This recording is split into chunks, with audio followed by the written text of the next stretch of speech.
Hello, my beautiful souls. Welcome sa ating tarot reading sessions. Keep in mind, general reading po ito. Maaaring mag-resonate, maaaring hindi. Kunin nyo na lang po kung para sa inyo and leave the rest.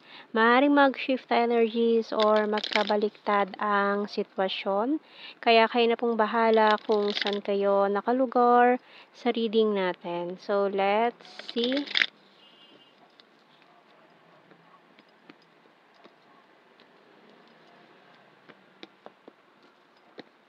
We have here the Nine of Wands, Temperance, the Page of Cups, and the Moon.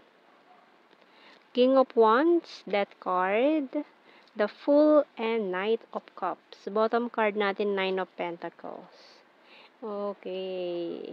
So, someone here na maaring new person na makikilala mo na parang itong taong to pwedeng parehas kayo na matagal na kayong single and then magmi-meet kayo nitong taong to na marami kayong similarities na magkakasundo agad kayo, parang mabilis kayo magki-click nitong taong to in just one snap, ganyan, parang uy, okay ka, okay, parang okay yung vibes nyo dalawa, madali kayong magkakasundo.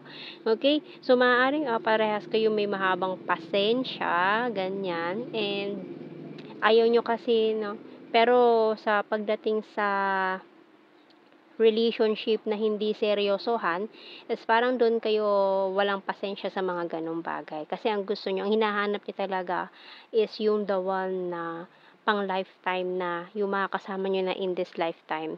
No? Kasi ayaw nyo na ng laro-laro lang or parang hindi seryosohang relasyon. Kasi ang hinahanap niya na is yung the one. And kaya doon kayo para magkakaroon kayo ng click, ganyan. Mag-click kayo agad nitong taon to. So, may mga specific signs tayo dito ng strong Sagittarius, Scorpio, Pisces, Cancer, ayan. And let's see, Aries. May Aries pa. Wow, para kayong divinely guided nitong taong to. Parehas kayo may compass. Parang kayo yung nakakonect sa red strings of fate ng isa't isa. And then, magmimit kayo, magtatagpo kayong dalawa nitong taong to na parang everything is perfect. Ayan, para kayo nakatadhanan dalawa. Mirror, ano pa kayo? Mirror souls. Ayan.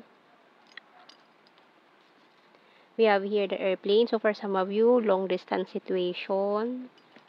Newspaper, traffic lights, and bonfire. Bottom card is lantern. Okay, so mukhang for some of you, parang it's divine timing. Or kung twin flame energy to na nagkaroon kayo ng separation na before, nag-meet na kayo before pero hindi naging kayo or naputol din agad yung connection. Pero ngayon, it's about reconnection, divine timing, kasi inaayos na yung mga bagay-bagay. So, tingnan natin. And, marami rin kayong mga late night conversation nitong taong to. And, maaring doon magsimula yung feelings or confessions, ganyan. And it's about good news na rin. Can't let you go. So, mukhang mahirap kayong makabitaw sa isa't isa eh. Or kung nagkaroon na kayo ng separation nitong taon to dahil nga twin flames in separation for some of you, yan, magmi-meet kayo ulit for this new beginning, divine, divine counterpart energy, and siguro it's about, the right time. Tamang panahon na for the both of you na magtagpo ulit.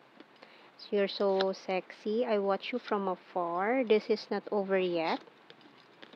I want you back. You're my strength. I want to grow old with you and powerful and disciplined. Bottom card, you're my inspiration. Ayan. So, siguro nga, dahil nga hindi pa kayo tapos nitong taon to, lalo na kung twin flame energy kayo. So, this person really want this connection, lalo na kung long distance situation kayo. Yan, this person is watching you from afar. Maring gusto niya mag-meet kayo to fix everything or para mag-work out to. Okay, so let's see more. So, ngayon, natatakot pa siya kausapin ka. You don't know how hard it was to let you go. You came closer than anyone. You and I were too young. Don't react when people mention you. I hide behind material things. I know that I crossed the line with you. And I wish things could be different. And lalo na kung may mga differences kayo, different culture, religion, location, kasi long distance. And may mga iba't iba kayong paniniwala sa buhay. I feel you even though we are apart. So, kahit na malayo kayo sa isa't isa, nararamdaman nyo pa rin yung presensya ng isa't isa. Lalo na yung parang feeling mo nandyan lang siya sa paligid mo, nandyan lang ikaw sa paligid niya, mga ganyan.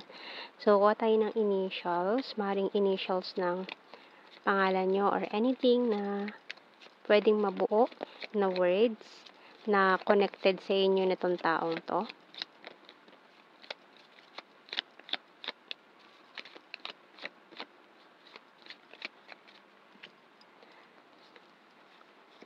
EWPINAXZUM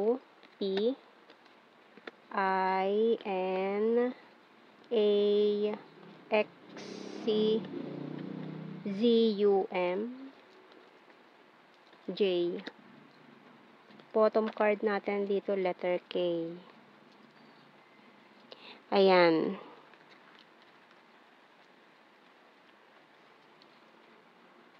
So, let's see anong message ng Archangel natin.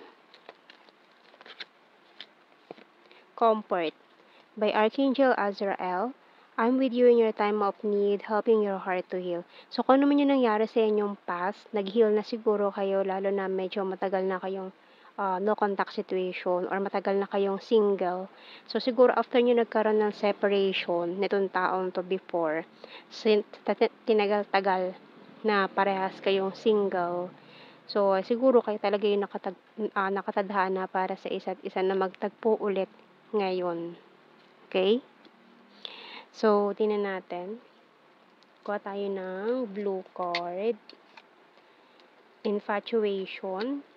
Siguro inisip nyo na infatuation lang yung nangyari dati. Ayan, soulmates in separation. Lalo na kung nagkakilala kayo ng mga bata pa kayo, may mga immature pa. Ayan. So, siguro nag-start to sa infatuation, puppy love. Ayan, tapos, siguro nung nag-mature na kayo, saka nyo na-realize na hindi nawala yung feelings nyo sa isa't isa. Soulmates pala kayo na nagkaroon ng separation and then ngayon, tamang panahon, divine timing para magkaayos kayo or magkabalikan. Ayan, so kung hindi man naging kayo before, so siguro hindi pa tamang panahon yun nga. And then ngayon, ito na yung ibinibigay ng universe na right time para sa inyo, okay? Tingnan natin, general signs and messages. We have here Selfie-holic, air sign, Gemini, Libra, Aquarius, full of charisma, rainy season, beach, ex-lover, cup is water sign, Cancer, Scorpio, Pisces, perfect smile, funny, friendly, Sagittarius, crazy for you and vulnerable, neighbor, dati siguro mag-neighbor kayo or kung ano man, no, naging reason yung kapitbahay sa misunderstanding, mga ganyan. December, hilarious, gorgeous, September, July, kind-hearted, emotional, water sign, Cancer, Scorpio, Pisces, South PH, June, and Pisces. So, yan ang ating reading, my beautiful souls. Thank you for watching. Take care and God bless. See you in our next reading, guys. Bye-bye.